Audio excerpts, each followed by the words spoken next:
Fala, gurizada, o negócio é o seguinte, vamos lá para mais uma análise então de um jogo do Grêmio, onde o Grêmio empatou com o Vasco, foi no Rio de Janeiro, Vasco 0, Grêmio 0, um jogo de segunda divisão.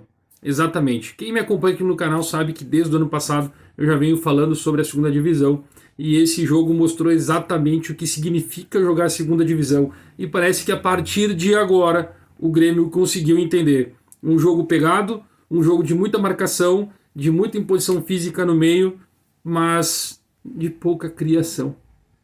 Esse é o detalhe. O Grêmio não cria, o Grêmio não conseguiu jogar. O Roger entrou com o time que a gente veio falando, entrou com o Benítez no meio campo, o Benítez conseguindo fazer o seu... tentando fazer o seu jogo, mas com 30 para 35 minutos do primeiro tempo, já se tinha um clarão, eu até postei isso no meu Twitter, já se tinha um clarão no meio campo, onde o Vasco atacava pelo lado direito do Grêmio. O Edilson foi um monstro do jogo, é o cara que mostrou que a vontade do Grêmio, pelo menos de vencer dentro de campo, ele mostrou isso e os jogadores acabaram correndo por ele, porque ele acabou botando o jogo no bolso. Enquanto ele estava no jogo, o Grêmio controlava o jogo e tinha uma situação de que poderia fazer um gol, dava esperança de que ia poder fazer um gol. O Edilson controlou, ele entrou na mente dos caras, ele fez o Nenê ficar bravo, ele deixou o lateral esquerdo ficar bravo, ele conseguiu acabar, ele chutou a bola para a torcida do Vasco, conseguiu cavar Bom, enfim, ele fez um furdunço, né, e entrou nesse ritmo aí, e eu acho que o Grêmio conseguiu entender como que precisava jogar para vencer. A raça do Edilson, a vontade, o Kahneman dentro de campo também mostrou. Para mim foi um dos melhores em campo, o Kahneman, que terminou o jogo junto com o Breno, porque no final do jogo o Breno ainda faz uma defesa com 47 minutos do segundo tempo, que ele toca na mão dele, a bola dá no travessão, quase gol do Palácios, ex-jogador do Inter. O detalhe de todo o jogo é que o Grêmio nesse jogo mostra que empatou com o Vasco, que é uma grande equipe, uma camisa pesada, um grande futebol brasileiro, mas o Grêmio podia mais. O Grêmio podia mais. O time do Vasco não é tudo isso, só que o Grêmio também não tem tudo isso. Do meio campo para frente, no segundo tempo, o Grêmio perdeu o ritmo de jogo quando o Roger resolve fazer as mudanças.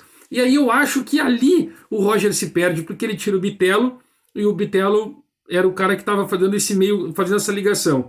Ele tirou o Benítez, já tinha tirado o Benítez antes, que ele botou o Janderson e o Grêmio entrou com velocidade nesse ritmo. Aí ele tirou o Bitelo e tirou o Biel.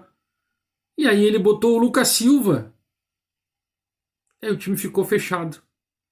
E aí ele tirou o Diego Souza e botou o Elkson depois no segundo, mais no outro detalhe. Ele bagunçou nas mexidas dele. Ele tirou o Nicolas e colocou o Diogo Barbosa. Mano do céu, que desespero.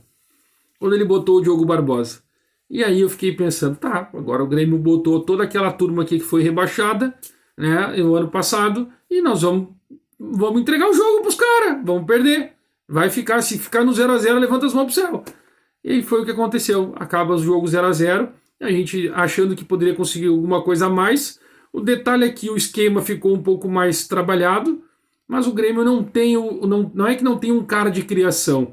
O Grêmio não consegue fazer esse trabalho, né, de entender como que chamar o teu lateral para jogar contigo, chamar o teu meio-campo, trazer um volante para cá, vir com um atacante. E aí eu fico pensando no Diego Souza. Cara, o Grêmio teve uma oportunidade com o Biel no primeiro tempo, no segundo tempo teve uma com o Janderson e uma com o Biel.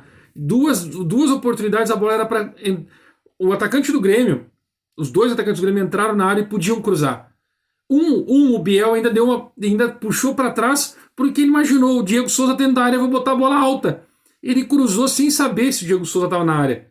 Cara, o Diego Souza ainda estava entre o grande círculo e a meia-lua. Estava chegando ainda. Não tem condições, cara. Não tem. Não tem condições de tu botar o Diego Souza desde o início do jogo. Não tem condições de tu contar com o Diego Souza.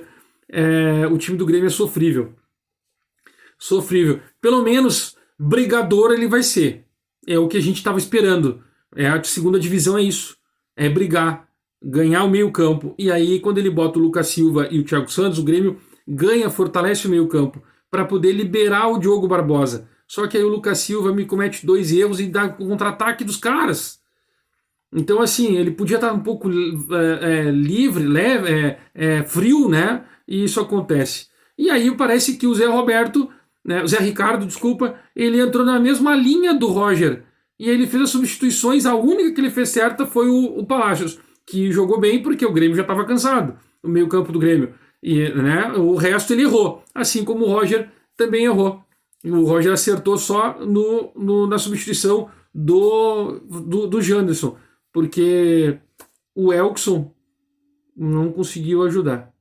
O Grêmio ficou no 0-0, fica em quinto colocado no campeonato e fica devendo ponto para sua projeção. E a partir de agora é esperar para ver o que vai acontecer nos próximos jogos. O Grêmio joga agora contra o Novo Horizontino, depois contra o Sport, mas já está devendo ponto na sua projeção. Vamos ver o que acontece, os bastidores, porque só mudou a atitude. Só atitude. Vamos ver se o Grêmio consegue mudar algo a partir de agora, pensando em todos esses bastidores, numa possível saída do Roger, numa possível saída da comissão técnica dos dirigentes, e vamos ver o que acontece agora na coletiva, se a gente descobre algo mais aqui para trazer para vocês. E era isso.